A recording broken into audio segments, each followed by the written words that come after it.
Aqui vem a próxima confissão, que é a quinta confissão. Ao querer fazer o bem, encontro a lei de que o mal reside em mim. Ou seja, toda vez que eu tento fazer o que é certo, eu não consigo ir em frente, porque eu sou impedido por uma lei maior, por um poder maior que está no meu coração, e que é maior do que o meu conhecimento, que ele chama aqui a lei do pecado. Verso 21, ao querer fazer o bem, encontro a lei de que o mal reside em mim. E essa lei, esse princípio, esse poder do mal que reside nele, que mora nele, impede que ele faça o bem, não permite que ele vá adiante na obediência a Deus e em fazer o que é certo. A sexta confissão dele está aí, do verso 22 até o verso 23, e é talvez de todas a mais surpreendente. Ele diz no verso 22 e 23, no tocante ao homem interior, eu tenho prazer na lei de Deus. Mas vejo nos meus membros outra lei que, guerreando contra a lei da minha mente, me faz prisioneiro da lei do pecado que está nos meus membros. Ou seja, Paulo aqui está confessando que internamente, no homem interior dele, ele conhece, aprova e gosta da lei de Deus. Tenho prazer na lei de Deus, diz ele. Paulo já tinha dito isso. Para a gente não pensar que Paulo aqui está começando um assunto novo, ele na verdade já tinha falado a respeito dessa atitude positiva que o judeu tinha para com a lei. Volta aí comigo para o capítulo 2, a partir do verso 17. Paulo se dirige aos judeus. Ele está dizendo, se porém tu, que tens por sobrenome judeu, eu estou no verso 17 do capítulo 2, tu tens por sobrenome judeu, ou seja, o teu nome é judeu, repousas na lei, ou seja, o judeu tinha recebido a lei, sabia que a lei tinha vindo da parte de Deus e descansava nesse fato, repousava, ou seja, estou garantido, estou tranquilo, Deus me deu a lei. Ele repousava na lei. Te glorias em Deus. O judeu se gloriava em ter conhecimento do único Deus verdadeiro, porque Deus não tinha se revelado às outras nações, Deus tinha se revelado à nação de Israel através de Moisés pela lei. O judeu se gloriava nesse fato de que ele tinha conhecimento de Deus. Verso 18. Tu que conheces a sua vontade. O judeu conhecia a vontade de Deus, tinha recebido os 10 mandamentos e outros mandamentos, sabia que Deus não gostava de adultério, de prostituição, de mentira, de roubo, de assassinato, de desobediência, de desrespeito, de maledicência. Deus não gostava de nada disso. Deus apreciava a verdade, a virtude, generosidade, o amor, a compaixão, a misericórdia. O judeu sabia disso. Ele sabia de tudo isso, estava na lei que ele recebeu. Conheces a vontade de Deus.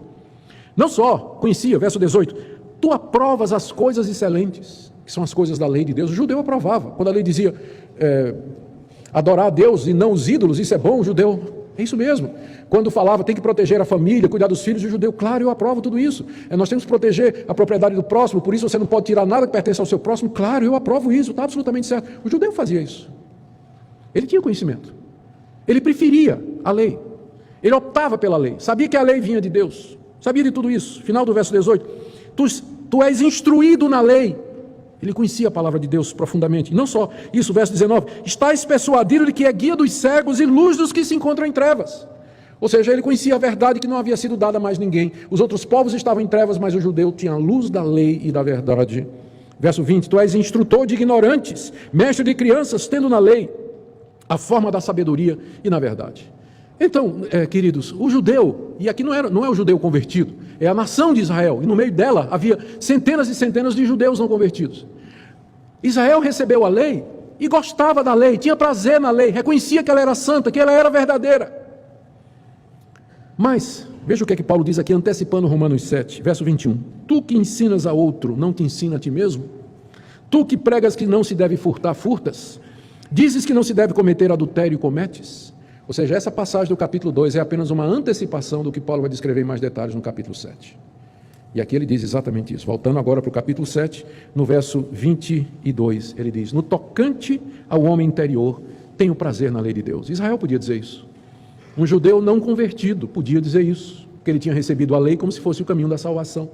Como diz lá em Romanos 2.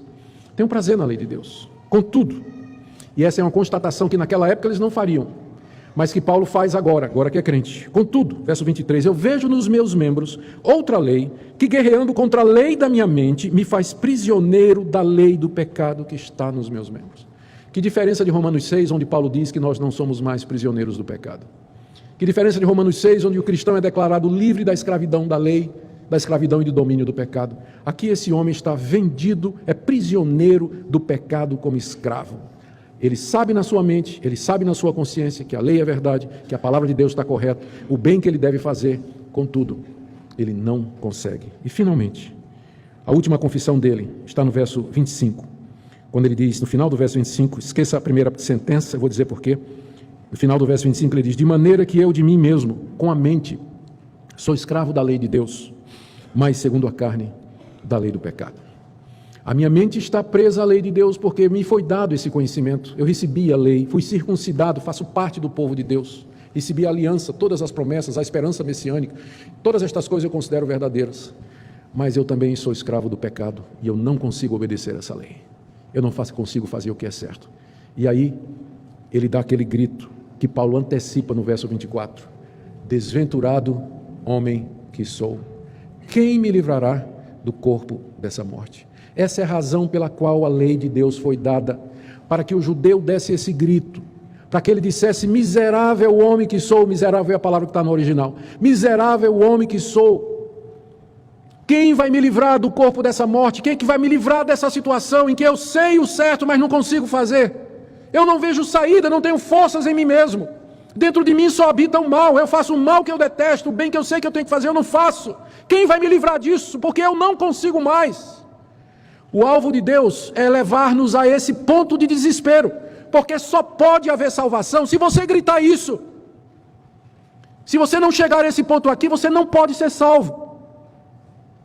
Esse é o ponto em que o pecador finalmente se rende e diz: eu preciso de um Salvador. Eu preciso de alguém que me liberte, porque pela minha própria força, meu esforço, minha moralidade, minha religião e minhas obras, eu não consigo. E se você não chegou a esse ponto, não pode haver salvação. Porque qual é a resposta que Paulo sussurra no ouvido do fariseu desesperado, gritando: quem vai me livrar dessa situação? Eu finalmente entendi, não é pela lei, não é por obras da lei, não é por mim mesmo, então eu estou perdido, estou condenado, estou morto pela lei. Quem vai me livrar dessa situação? Paulo chega no ouvido dele e diz: Jesus Cristo. Graças a Deus por Jesus Cristo. Mas continua, aí Paulo fecha o parênteses, faz a última confissão. Aí ele confessa a última parte: eu sou escravo da lei do pecado. Aí Paulo diz: agora muito bem, capítulo 8, verso 1. Agora, pois, já nenhuma condenação há para os que estão em Cristo Jesus. Que condenação é essa? A que ele acabou de descrever no capítulo 7. Essa condenação, ela não tem mais para quem está em Cristo Jesus. E aí o capítulo 8 é a exposição disso, dessa nova vida, no Espírito, em que nós estamos livres da condenação da lei. Por isso, volto a dizer, o que está sendo descrito aqui é uma experiência pré-cristã. Inclusive, Martin Lloyd-Jones acha que a descrição que está sendo feita aqui é de um pecador que está debaixo de convicção de pecado, pronto para se converter. Me parece que é o caso mesmo. Paulo está descrevendo a situação do homem debaixo da lei, que finalmente se conscientiza de que ele não pode, por si mesmo, se salvar. O resultado final do processo é esse grito de socorro, que deve brotar do nosso coração e do seu coração. Muitas pessoas querem ser salvas hoje, querem ir para o céu, querem receber o perdão de Deus, mas não existe nenhum quebrantamento. Eu não ouço nenhum grito. Ao contrário, elas vêm para Deus reivindicando de Deus. Vem para Deus cheio de direito. Já viram isso? Pecador que chega para Deus cheio de direito. Diz: não, eu quero na hora que eu quiser me converter, eu me converto. E além do mais tem o seguinte: por que o senhor não vai me aceitar? Se eu aceito os outros, por que o senhor não me aceita? O senhor tem um dever de me aceitar. E já vou dizendo, se eu me converter, eu já vou querer cura das minhas doenças, uma casa nova, um emprego melhor. Já vou avisando. E dá de volta logo o que é meu. Aproveita e restitui o que é meu. Conhece isso? Essa atitude de gente que vem para Deus assim? Que diferença da verdadeira conversão. Você tem que chegar a Deus assim: miserável homem que sou, tem esperança para mim, Deus? O Senhor aceita um pecador? O Senhor não quer perdoar-me? O Senhor vai me lançar fora? Eu sei que eu não mereço nada. Se o Senhor me lançar fora e mandar para o inferno, é justo, porque eu sou um pecador miserável. Está aqui a minha confissão, eu nunca fiz nada certo. Eu sei que o Senhor não tem dever nenhum de me receber, mas tenha misericórdia de mim, pecador. Lembra dessa oração? Foi feita por quem? Pelo publicano lá no templo. Quando subiu com o fariseu para orar, o fariseu estava lá batendo no peito e dizendo: não, eu guardei a lei, guardei a lei, está tudo bem com isso. Esse publicano aqui, o coitado do publicano não ousava nem olhar para o céu, ele batia no peito de longe e dizia: tem misericórdia de mim, pecador.